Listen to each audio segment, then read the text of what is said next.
Hai semuanya, selamat datang kembali di channel YouTube aku, Jessica Nova.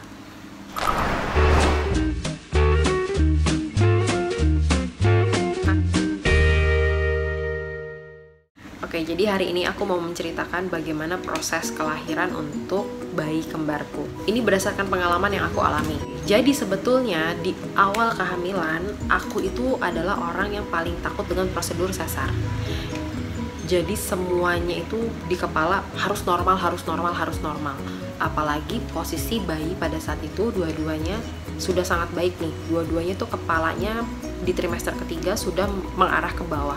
Sampai hari H tanggal 16 Desember 2017 itu kira-kira jam 8 malam. Itu hari Sabtu jam 8 malam. Aku mulai ngerasain punggung tuh rasanya pegel banget, punggung bagian bawah.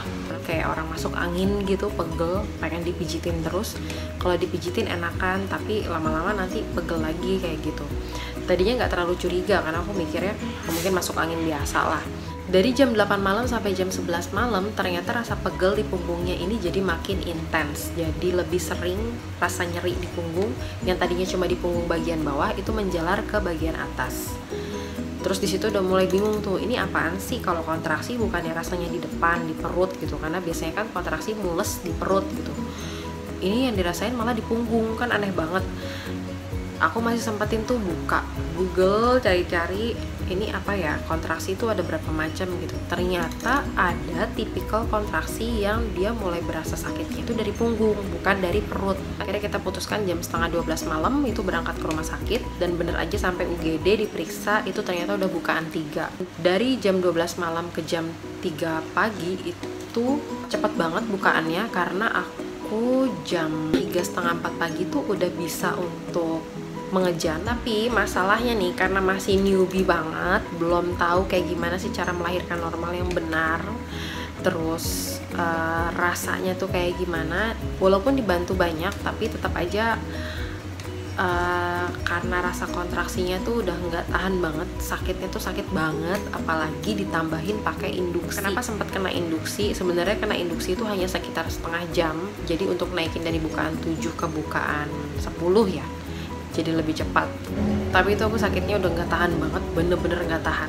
Kalau kontraksi normal itu kita masih bisa nafas nih selama kontraksi, tapi kalau kena induksi itu bener-bener rapat banget rasanya, yang bener-bener mau nafas aja tuh udah sakit lagi, baru mau nafas udah sakit lagi, jadi kayak nggak ada jeda sama sekali gitu. Udah kayak gitu pembukaan udah sempurna, ini tadi karena 2 bayi dan bobotnya besar-besar. Terus aku mungkin udah kecapean juga, tenaganya tuh udah nggak sepenuhnya untuk bisa mendorong nih bayi yang posisinya ada 2 di dalam perut. Akhirnya diputuskanlah sesar darurat hari itu. Pukul 4.51 dan pukul 4.52 pagi anakku lahir dua-duanya dengan jalur sesar. Nah, tadi kan aku bilang sebenarnya aku takut banget operasi. Terus gimana begitu masuk ruang operasi? Rasanya takut apa enggak? Jujur aja, begitu keputusan operasi, udah nih operasi, itu malah hatiku tuh jauh lebih tenang gitu, kayak akhirnya ya udahlah, nggak usah sakit-sakit lagi. Mikirnya tuh kayak begitu. Walaupun sebenarnya tetap pas ke operasi itu sakit ya, dimana-mana pasti sakit gitu. Selama 2 minggu tuh masih kaku-kaku cihuy gitulah ya bekas jahitannya, tapi ya udah nikmatin aja. Tapi pada saat masuk ruang operasi itu sebenarnya aku jadi jauh lebih tenang. Tensiku yang tadinya 130, 140 di ruang bersalin, masuk ruang operasi langsung normal, mendadak seketika 120/80, aman banget. Faktornya kenapa aku nggak tahu, kurang tahu juga, karena mungkin ada rasa kepanikan ya di dalam ruang bersalin tuh. Jujur aja aku merasa lebih panik daripada di ruang operasi.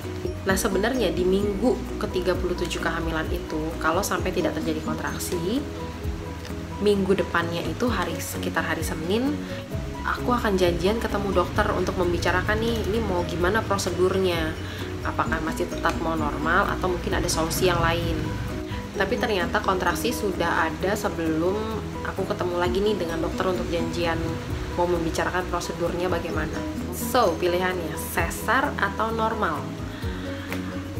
Menurutku untuk kalian yang lagi bingung nih mau prosedur kelahirannya apa, please jangan terfokus dengan cara nanti mau melahirkannya seperti apa, karena ya mau sesar mau normal, dua-duanya sama-sama sakit, dua-duanya sama-sama cihuy untuk dinikmati.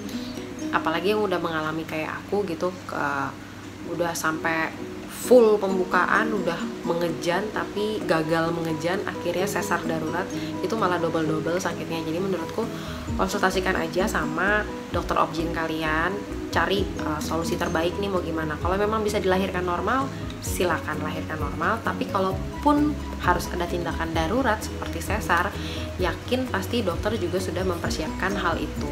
Contohnya di kasus aku yang sama sekali tidak mempersiapkan untuk kelahiran sesar, tapi pada hari H ternyata ya harus dieksekusi dengan cara sesar. Jadi sebenarnya semuanya balik lagi ke kondisi kesehatan masing-masing, kesiapan mental masing-masing, dan apa yang terjadi di hari H ya udah kita serahkan aja ke ahlinya. Dan yang pasti jangan lupa berserah aja, berdoa sama Tuhan supaya prosesnya mau kelahirannya normal ataupun sesar semuanya lancar. Karena ada kondisi-kondisi tertentu yang dokter mungkin akan bilang, oh ini kalau untuk melahirkan normal terlalu berisiko, maka akan diambil keputusan untuk sesar. Apalagi kehamilan gemeli atau kehamilan kembar itu memang memiliki resiko yang lebih tinggi daripada kehamilan tunggal. Jadi benar-benar aku saranin sih untuk kalian yang lagi hamil kembar, konsultasikan aja ke dokter, pastikan kalau posisi janinnya bagus, beratnya oke, terus kesiapannya semuanya oke untuk melahirkan normal, kenapa tidak? Tapi kalaupun ternyata terakhirnya harus sesar atau mungkin di pertengahan dokter bilang ini harus dilakukan sesar karena begini ya menurutku sih lebih baik diikutin aja, karena itu sudah menjadi yang terbaik pilihan dokter, karena tujuannya juga hanya satu, melahirkan bayi-bayi dengan selamat dan ibunya tetap sehat. Itu dia sharing pengalaman melahirkan aku untuk kehamilan kembar kemarin. Semoga informasi di video ini bermanfaat. Kalau ada pertanyaan jangan sungkan-sungkan untuk komen di bawah. Klik tombol like-nya, juga subscribe supaya channel ini terus berkembang, dan share ke seluruh sosial media yang kalian punya. Sampai jumpa lagi. Bye!